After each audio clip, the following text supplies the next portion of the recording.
Society has become obsessed with measuring activities, goods, and services solely in the terms of commercial value.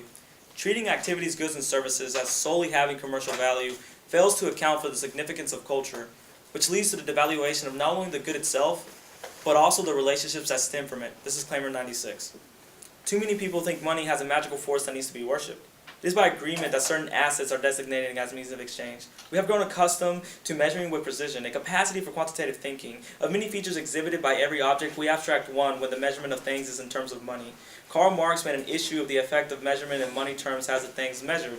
The imposition of exchange value forces the things to a straitjacket of monetary form. The thing becomes a commodity to be compared with other commodities in order to make exchange possible. You turn a blind eye to its distinct characteristics as well as its social relations. The money measurement usually intervenes and devalues the experience. Money measurements also intervene in human relationships.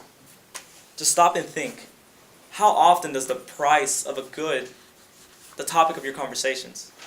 How often does it impact your decisions? Now, the negative consequences of using this abstract form of measurement is concealed through the idea that it helps promote economic prosperity. The idea that you save a penny here and save a penny there. But Claimer explains how the economic theory encourages the idea of economic growth in this form of measurement, but they fail because they cannot recognize the value that is beyond measurement. This notion of economic growth entrenches the capitalist system by quantifying the unquantifiable. This form of thought diminishes cultural and social values. This is Dale 2012. Reducing everything to numbers became a feature of capitalist society. The expansion of markets, behavior, ideas of times and space underwent a revolutionary change. In capitalism, everything becomes profitable, consumable, and measurable for a determinate period of time. Capital consumes everything, including living human labor, under abstract quantitative determinations. Our lives are dominated by quantitative thinking. Capital affects our entire decisions on a daily basis. It controls our behavior. It has corroded our culture. Capital has dominated our lives. This capitalist system has alienated consumers by replacing all authentic relationships with commodity ones. It has falsely led us to believe that the only consumption of material goods can provide for personal happiness. It is this isolation that is the root cause of our social problems. This is McGregor, 2003. Capitalists need consumers to buy products. People are convinced that consuming is the surest route for personal happiness, social status, and national success. The economic machine has made people feel inadequate. To keep economic machine moving, people must be dissatisfied with what they have, hence with whom they are. Consequently, the meaning of one's life is located in acquisition, ownership, and consumption. In a consumer society, there's a widespread lack of moral discipline, a glorification of greed and material accumulation, an increased breakdown in family and community, a rise of lawlessness and disorder, an ascendancy of racism and bigotry, a rise of priority national interest over the welfare of humanity, and an increase in alienation and isolation. We must reject this notion of measuring everything solely in the terms of commercial value. Thus, we affirm the resolution. The states should maintain, adopt, and implement policies and measures that they deem appropriate for the protection and promotion of diversity of cultural expressions on their territory. Culture is life. It's how we get somewhere and what we do when we get there. It's how we care about things and the things we care about. It's a medium through which we express ourselves. It's how we communicate with other people. It's how we give meaning to the things that we buy and the choices we make. Culture is everything. It's all around us. It affects everything. The best economic theory is not one that competes with culture. It's one that endorses it. Without understanding culture, the economy lives in a vacuum.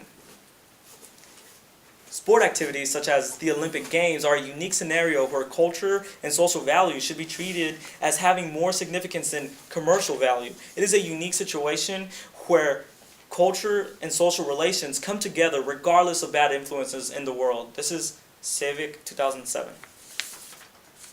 The Olympic Games are of great social importance. They represent an integration of different people in one place, tolerance between various religions, customs, traditions, languages, and other cultures in general. The game makes mass communication possible. Social and political evolution has opened up to sports as a social cultural phenomenon. Over 190 countries take part in the Olympic Games. Athletes and judges come from various social settings. A landmark of today's Olympic Games is the social communication among the youth of the world, coming together of young people regardless of bad influences forces in the world, such as politics, marketing, drugs, etc., and without regards to race and religion. This is what makes the games the most significant and beautiful event.